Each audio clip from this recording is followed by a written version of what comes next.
Benvinguts a aquesta predicció meteorològica i també informacions meteorològiques per Akbar. Anem a veure, però què està passant aquest any? No hi ha manera que plogui, temperatures altíssimes, encara anem amb màniga curta, però això s'acabarà. La segona quinzena de novembre, atenció, hi ha canvis importants, però a curt termini no. Primer de tot, aquestes altíssimes temperatures a Europa també xoquen amb fronts atlàntics i provoquen fenòmens tan violents com aquest tornado de Bretanya, un fenomen excepcional a finals d'octubre, temperatures aquests dies altíssimes en aquestes zones.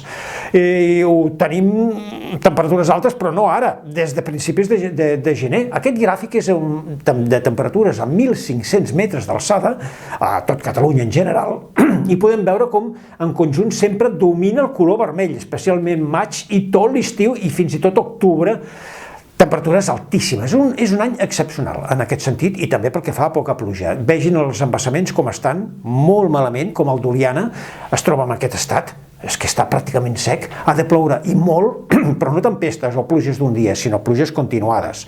A veure, la segona quinzena de novembre. O l'embassament, el petit embassament de Vallforners, al Montseny, al prelitoral, també baixíssim. I mirin el color marronós de les alzines.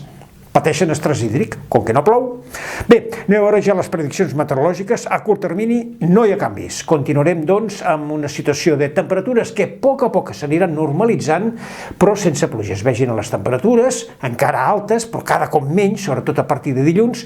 Dilluns passarà un front, alguna pluja, molt poca cosa, però vaja, en conjunt, res de precipitacions. El Taiko content perquè sembla que s'acaba la calor i els embassaments que continuen força baixos. I a llarg termini, el que passarà, o a més llarg termini, és, aquí hem posat un interrogant, el divendres dia 4, perquè passa un front aparentment sense pluges. Podria descarregar alguna cosa. Pugen les temperatures 2 o 3 dies, però el més important és que a partir del 8, 9, 10 podrien venir precipitacions, temperatures ja normalitzades. Res més, a veure si d'aquí uns dies donem més bones notícies. Fins aviat!